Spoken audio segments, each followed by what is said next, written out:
शौकत बसरा साहब, आपके ख्याल में क्या ये वही शाहकार है जिन मुज़ाकरात का खान साहब पिछले 2 साल से कोशिश कर रहे थे, या जिनका सोच रहे थे, या जिसकी ख्वाहिश कर रहे थे, या ये सब अखियार की अफवाहें हैं?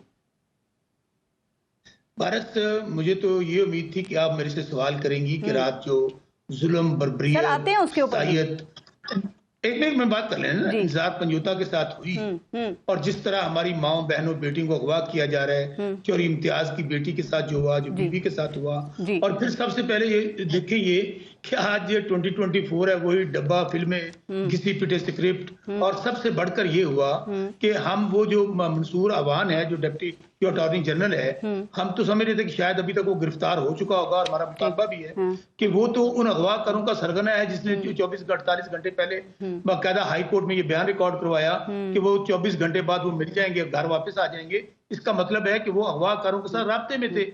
तो हम तो बार बार ये बड़ी ज्यादती हुई है। वैसे उनकी जो हालत थी उसको देखकर भी बड़ा दुख हुआ, और ये नहीं होना चाहिए, और मेरे ख्याल से आपको भी इस पे कलेक्टिवली बात करनी चाहिए, क्योंकि ये आपको पता है ना कि कोई नया सिलसिला नहीं है, ये दहाइयों से ये चीज जारी है, तो ये नहीं होना चाहिए किसी के साथ भी और किसी के दौर पे।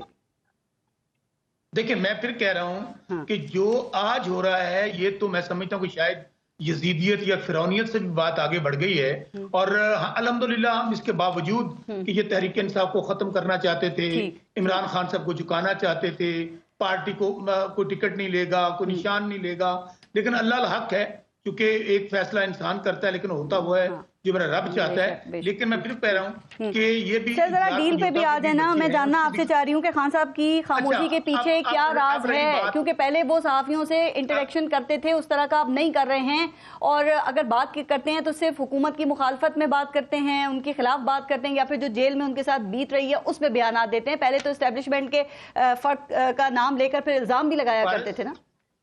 डील के हवाले से जवाब देने से पहले लियाज राना साहब ने एक बात कही, 9 मई के हवाले से हमारा बिल्कुल मौकफ क्लियर है कि 9 मई के वो जिम्मेदार हैं जो सीसीटीवी फुटेज फराहम नहीं कर रहे, वो जिम्मेदार हैं जो जुडिशियल कमीशन नहीं बना रहे, और हम ये समझते हैं इसीलिए इसको फॉल्स फ्लैग ऑपरेशन कहते हैं। कह रहे हैं आपका कोई मौकफ सामने नहीं आ रहा, वो दूसरी साइड का मौकफ बता रहे थे।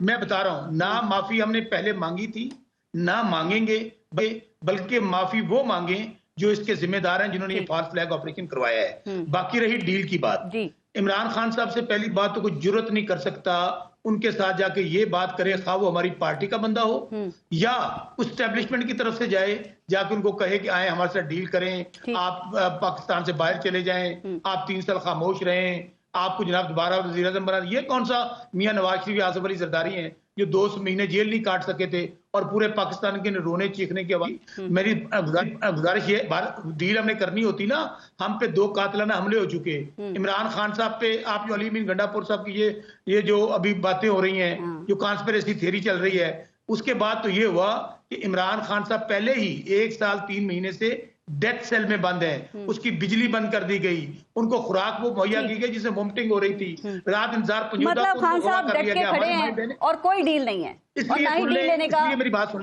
कोई डील नहीं होगी, कोई डील नहीं होगी, डायलॉग जरूर होगा, और वो भी किनसे होगा, एस्टेब्लिशमेंट से। क्यों करना चाहते हैं कि जिनके हाथ में ताकत है, जिन्होंने ये कठपुतलियां लाई हैं, जिन्होंने ये कठपुतली निजाम बनाया है, जिन्होंने मियां नवाज शरीफ जो हार गया था, तो वो जो आप मुज़ाकरात करेंगे तो कुछ लो और दो के नतीजे जब होगा फिर ही उसका कोई रोल नहीं होगा एस्टेब्लिशमेंट का सियासत में। यही एक वाहिद तरीका है अगर पाकिस्तान को बचाना है तो 1973 कॉन्स्टिट्यूशन पे अमल करना होगा, और कोई तरीका नहीं। राइट, बस साहब आप कुछ कह रहे हैं, फिर जरा मैं सुप्रीम कोर्ट की जो इशू है उनकी तरफ आना चाह रही हूँ। ब्रिगेडियर साहब जो कह रहे थे ना कि ये आए, खान साहब आकर डायलॉग करें, पार्लियामेंट में आए।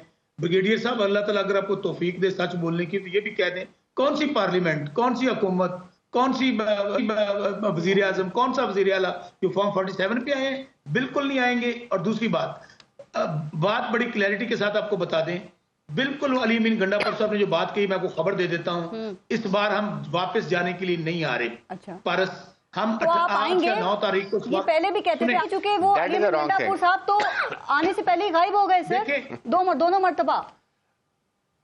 मेरी गुजारिश सुन ले, इस दफा गायब 8 से 9 तारीख में स्वाबी में इकट्ठे हो रहे हैं जी, पूरा पाकिस्तान वहां पे इकट्ठा होगा। अच्छा। और उसके बाद जब तक ये जाली निजाम और जाली असेंबली खत्म नहीं होगी, हम पुरअमन तौर पे ये हम पे लाठी चार्ज करें, ये हम पर आंसू गैस के शेल मारें, हम लोग इंशाल्लाह पाकिस्तान के लिए और पाकिस्तान की अच्छी बात है, जरा सोच लें वो 12 से कहीं 14 हो जाए इस दफा, जो वो स्टोरी बिल्कुल नहीं होता, बिल्कुल नहीं होता। ये आप तारीखें नोट कर लें।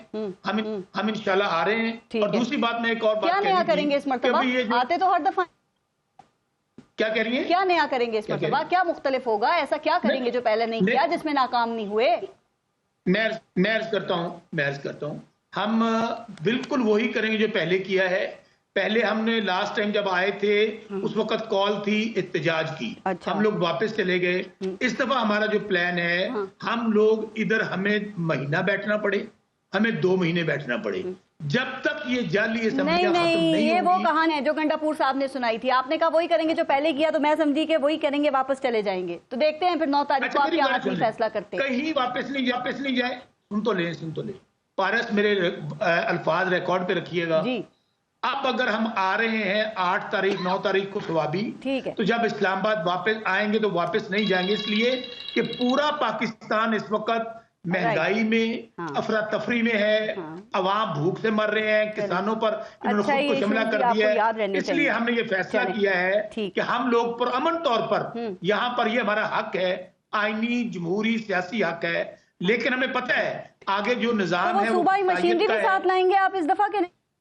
अच्छा, मुझे एक बात बताएं, वो वजीर आला हैं, वो सूबे के सदर भी हैं, वो जब आएंगे तो क्यों नहीं साथ लेकर आएंगे? कौन मतलब सरकारी मुलाजमीन भी आएंगे और फिर बाद में उनको इनाम और तरक्की भी दिया जाएगा, मतलब ये कारकर्दगी का मेयार है सर। और आप जब स्टेट मशीन अपनी सूबे की मशीनरी यहाँ ले आते हैं तो देखा ना 23 बाद में जो आग लगी थी, कितने दिन लग गए थे उसको बुझने में।